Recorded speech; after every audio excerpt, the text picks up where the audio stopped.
Yung napadaan lang kami, tapos nakita namin bukas na yung Echo Park.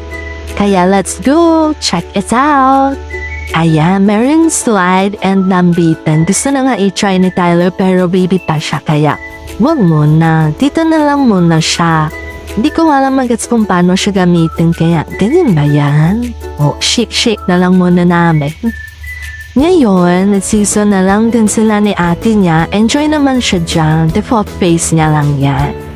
Ayun na si ate at ayun pa rin siya dinidiscover kung paano ba gamitin niya. Nasutuktok ng ate niya pero oy, biglang natakot kaya bumaba siya. Sabi ko kasi tanggalin niya yung sleeper niya eh. Napagod din sila kaya dito muna kami sa ikot-ikot. Hindi na ako sumakay kasi nakakahilo to kaya siya muna. Enjoy na enjoy ang batang yan. At ayan ako, sinamahan ko na din siya. Worth talaga yung napadaan lang kami kasi diba, free na siya. Tapos sobrang enjoy pang mga bata. Ayan, so let's see sila si Tyler at ang kanyang ate.